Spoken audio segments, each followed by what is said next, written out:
It is a pleasure to be here with you this morning, and I saw my first snow of the season. Can't say I'm excited about it, but it's a beginning. Just before I take you into the part of the Bible that I felt like the Lord has given me for today, I wanted to share a couple things. First of all, I loved the time of worship. Very easy to enter into. I noticed your one announcement on November 28th when you have the healing service with about an hour of worship. If you love worship, just be a part of that. Just wonderful. About a little over 2 years ago, I was at our Harvest Net regional meeting in Amish country, and during dinner with my daughter who went with me, I suffered a stroke.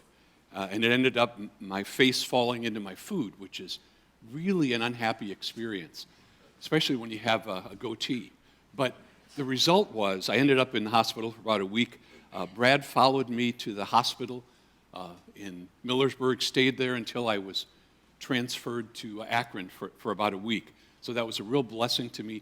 I remember very little, except I remember him sitting beside the bed where I was in the emergency ward. So that's a big impact that Brad had on my life. And I also know that you will hear more about this later, but next spring you are hosting the annual assembly of Harvest Network, and that's just a wonderful thing to be a part of, the fact that you have that gift of hospitality.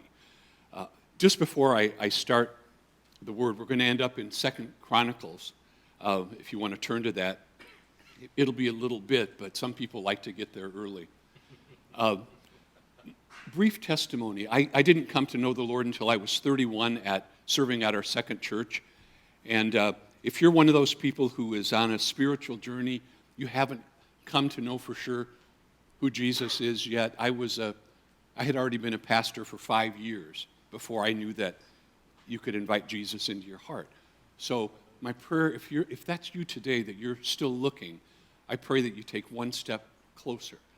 And if you're a Christian who's a longtime believer in the Lord, I encourage you that if you feel prompted by the Holy Spirit to go in a little different direction that I'm sharing, this is the Lord's house. He has freedom to speak to us according to our need. So just be comfortable with that as well. I want to take you to a time of revival in the Old Testament. There are several major times of revival. This one involves King Asa in 2 Chronicles 14 through 16. And the background is that Asa's dad, Abijah, that was who he grew up under, of course. He was king for only 3 years, but he acquired 14 wives with 22 sons and 16 daughters. And I'm in the season right now of buying Christmas gifts for my 12 grandkids. Can you imagine the children he had to buy for? Of course, that was before Christmas, but it just made me weary trying to think about it. And Abijah was a man, he was second king after the split of the northern and the southern kingdoms. And the Bible says he did evil in God's sight, and so he lasted only 3 years. His son, Asa, grew up under a dad who did not follow the Lord. He believed in God, but he also believed in Baal and the Asherah, who were gods of rain and gods of fertility in the land. He allowed that around the temple as well. So he did not grow up in a home today where we would say a godly home. I was blessed to grow up in a godly home. My parents loved the Lord, but I didn't get it until I was later in my life. And so God deals with us in different ways. But one of the things that is pretty typical about all the revivals that are in the Old Testament, there are about 9 major ones, is that it almost always begins in the heart of one person. And that's really the focus I want to take you on today. We're living at a season in our country where some of our politicians don't understand right from wrong. Some of the things that we see in our public schools make you wonder, is this still the nation, people who are my age, that you grew up in? And yet, in a time of great compromise in the Old Testament. Remember, Abijah, who was Asa's dad, he was the grandson of Solomon. Think about that. He had seen amazing things, but he didn't get it. I had, in my home, my dad had visions and had prophetic words. I never got it until one day Jesus became real to me. Asa was confused by what he saw in his dad, but he had a heart for God. And he led a time of great revival in his life, and that's really where I want to start. But it begins with one person, one person who was not happy with how things were in his world, and that was Asa. In the New Testament, there's a Greek word for revival, but it's largely irrelevant. It's used to talk about the prodigal son coming back and Jesus being raised from the dead. But the New Testament was revival. There wasn't a need for revival. Jesus birthed revival. In the Old Testament, it was a little bit different. And so Asa was an example of a man who had a hunger for God and was willing to make changes in his life on behalf of the people. I want to share 3 glimpses from each of 3 chapters, 2 Chronicles 14, 15, and 16. In the first chapter, 14, the overall word might be war. And here's what was happening. Asa, who was a godly king, wanted to try to follow God, and he began to tear down altars that were set up for foreign gods that were not in harmony with the God of Israel. So he cut down those altars. He took away remnants that were even around the temple. The Lord tested him in chapter 14, where there was Zerah the Cushite was coming in battle against God's people. And Zerah had an army of 1 million men and 300 chariots. Asa had no chariots and about 500,000 soldiers. And so this was a battle that was really problematic. But Asa prayed, and this is verse 11 in 2 Chronicles 14. This is just so good. Lord, there is no one like you to help the powerless against the mighty. Help us, O Lord our God, for we rely on you. And in your name we have come against this vast army, O Lord. You are our God. Do not let man prevail against you. Now think about that. Some of the things you might be facing. Some of your parents might have struggles with your kids. Some of you, like me, are concerned about what might be happening in our school systems. Down the road from where I live, a public school has a woke office in the school to make sure that the school practices the principles of wokeness. We live in very strange times. But we have a God. You may think of those attacks as a vast army. Asa prayed to God and said, you're more powerful than those armies. The things that you might be facing. Some of you might be facing a personal health issue in your life, a financial issue. You can pray like Asa, who trusted God against the army that was coming against him. Lord, there's no one like you to help the powerless against the mighty. It doesn't matter who you are. It doesn't matter how small or how big your sphere of influence is. You can pray to the Lord, and he will hear you as clearly as he heard Asa's prayer.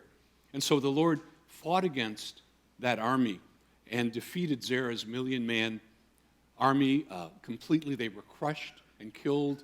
The spoils were gathered. Gold and silver that the army carried was brought into the temple to honor the Lord. It was just an amazing victory. And just some simple thoughts from the beginning of Asa's life in that battle in chapter 14. Do what's right in the eyes of the Lord, and you'll prosper. Doesn't mean you never have challenges, but if you do what's right in God's name, as you're praying for him, for yourself, for your children, for your community, you'll prosper.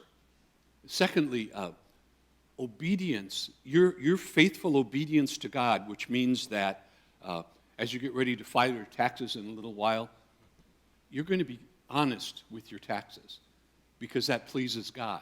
Doesn't mean you couldn't make more money if you weren't honest with God, but you trust God. Obedience brings blessing And disobedience can bring a curse. It can bring obstacles. Asa prayed.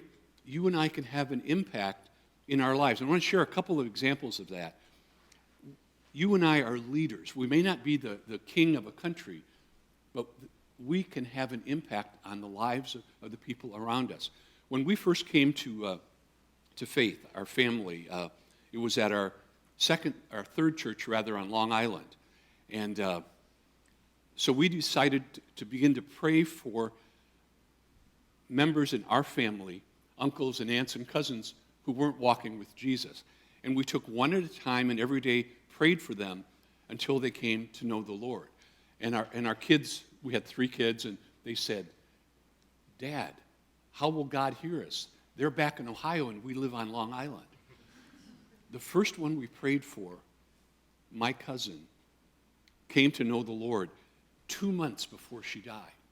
And when we got word that she had walked the aisle at her church, our kids said, Dad, this really works. We can have an impact on the lives of others like Asa did as he humbled himself before God. Or here's a big one that's going on right now. My brother's daughter-in-law, Jessica, had open heart surgery at the Cleveland Clinic. She was in the hospital about 3 months, came out in the summertime. We thought she was going to die. We'd already had sessions with Michael, her husband, to talk about the reality that Jessica looked like she was going to go home to be with the Lord. She's 43, and she didn't die. And when she was coherent again, Michael was at the hospital with her, and she had a trach. She could barely talk, and she was waving to Michael like this. And he said, so he got closer to the bed, and she said, she was like this. She pointed to the other side, and he went coming over to the other side of the bed. At that point, her left arm was paralyzed. She had had a stroke, and today she's not paralyzed. And he stood there. She still wasn't satisfied. She was pointing in the corner, and he said, what is it? You want me to go stand in the corner? And she whispered to him to come over, and she came over to him, and she said,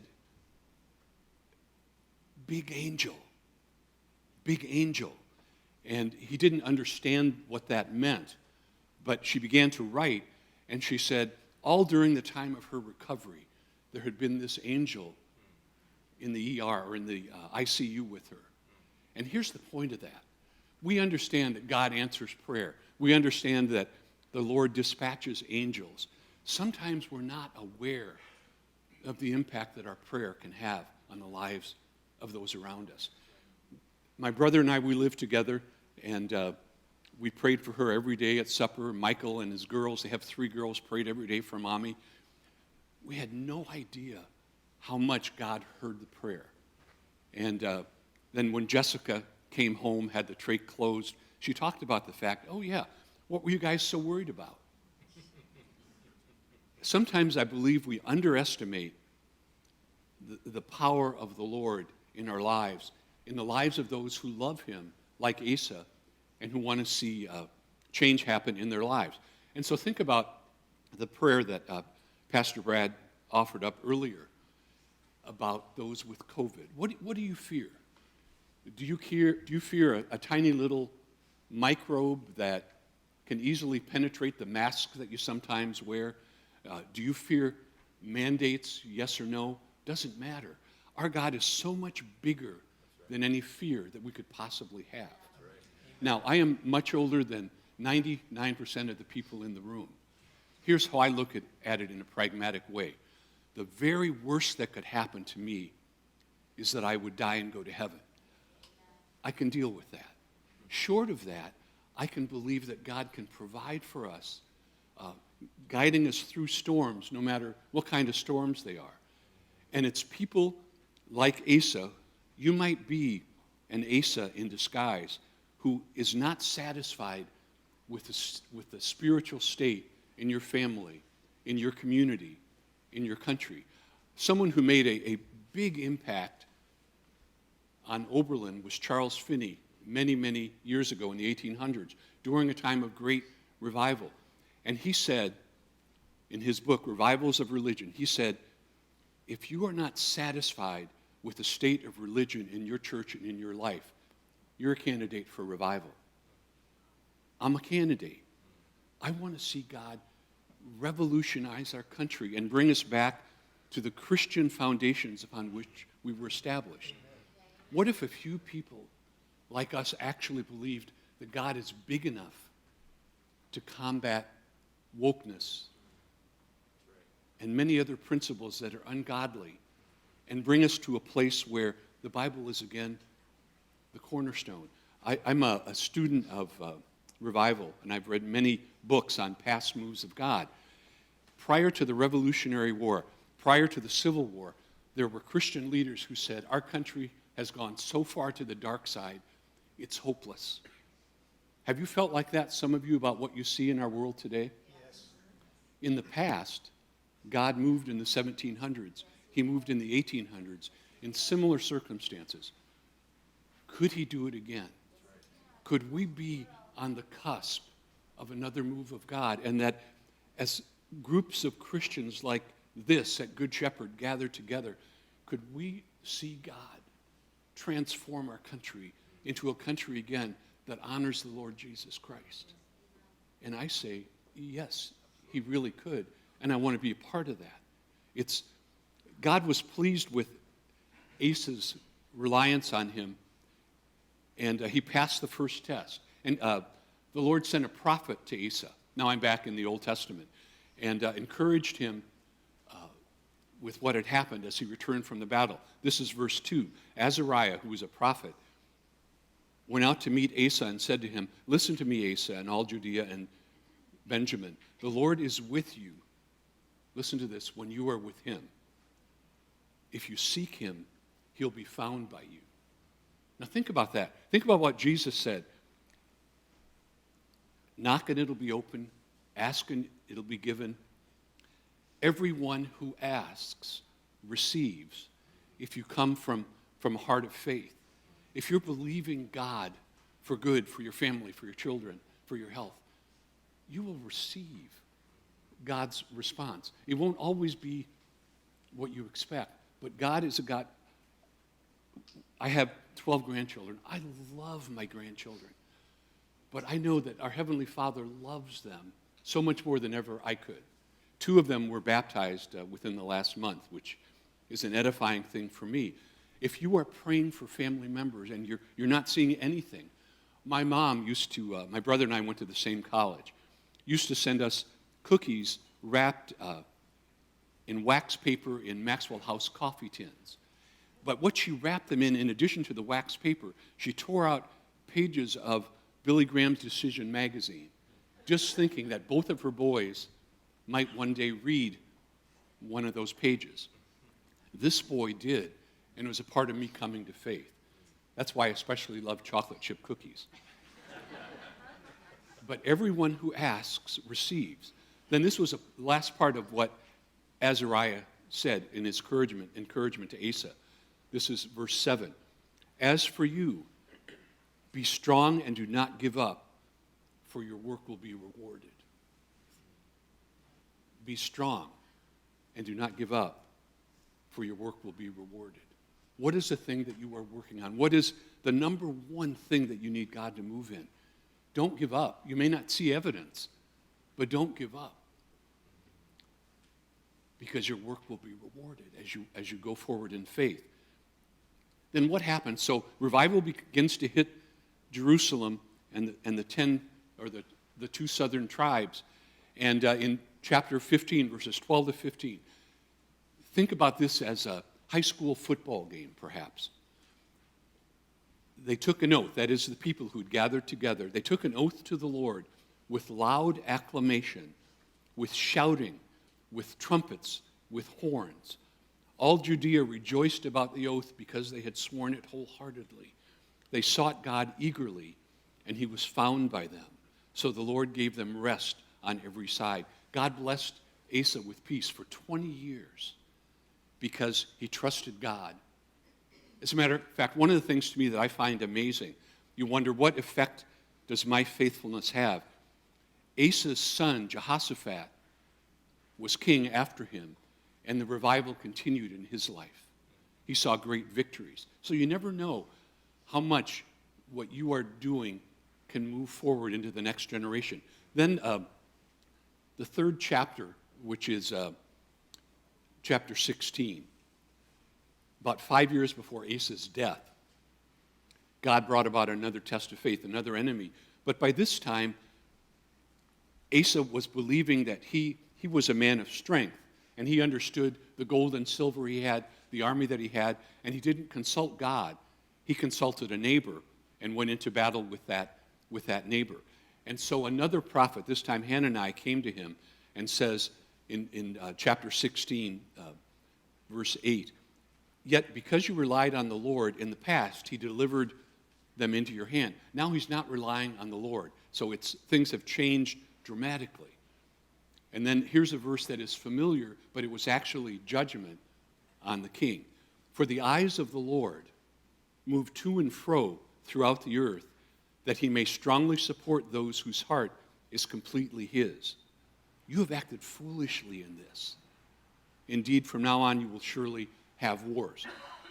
So the concept is that Asa, at this point in his life, depended on himself, and it brought defeat. He lost the silver and gold in the temple treasury.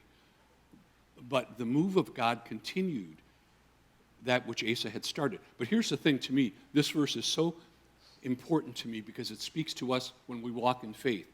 The eyes of the Lord move to and fro throughout the earth, that he may strongly support those whose heart is completely his. And so the question for you and me is your heart completely the Lord's?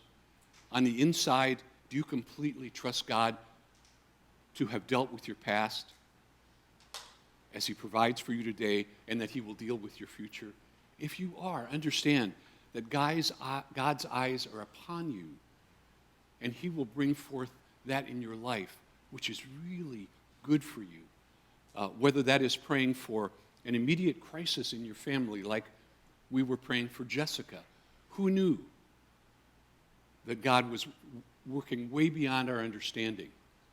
Or as I learned not to say on my first trip to India, never say, "Holy cow." I did that once at a pastor's meeting, and someone had to come up and say to me, "This is not a good thing," because many worship cows as ancestors. So what I said was utterly ridiculous. Think about that. Thank you very much. So as long as we stay humble with God, he deals with us with great power. And I want to get back in closing to the concept of praying for revival. We saw God move in just powerful ways in our family, where people who were lost, who were considering suicide, came to Christ. And all that happened were 3 little elementary school kids prayed for them, and God began to change their lives. It's just such a wonderful thing. If you believe that it's almost hopeless, what you're facing, what you're seeing in your community, understand that God is on the case. He has many more strong angels that he can use to intercept evil in your life. And I want to close with a passage from Habakkuk, chapter 3, verse 2. This is from the New Century Version. Think about you. If you have seen God do great things in your life, I'll give you one real example, real quick. When I first came to know the Lord, the next day, a lady from our church in Columbus asked me to come and pray with her at the hospital. She was having a hysterectomy. And I'd never done this before, but she said, I've heard that you now love Jesus. Would you pray for me? So I put my hands on her. She went into X-ray, and they brought her out to me in about 15 minutes, and the doctor had said to her, "You no longer need surgery. There's not cancer in your body at all. The tumor that we thought was there is gone." You have no idea how powerfully and instantly God could change your life if your heart is completely his. And here's Habakkuk 3:2. "Lord, I've heard the news about you. I'm amazed at what you've done." This is in the past. Lord, do great things once again in our time. Make those things happen again in our own days. If you're a veteran man or woman of God and you've seen great things, pray this for those who are younger than you. Lord, I've heard the news about you. I'm amazed at what you've done. Lord, do great things again. Lord, do it again in my life. And watch what God does. If your heart is completely his, like Asa's, you can expect great things to happen in your family, in your church, in your school, in your community, because the Lord is greater than all of the attacks that are coming against his people. The Lord bless you, Pastor Brad.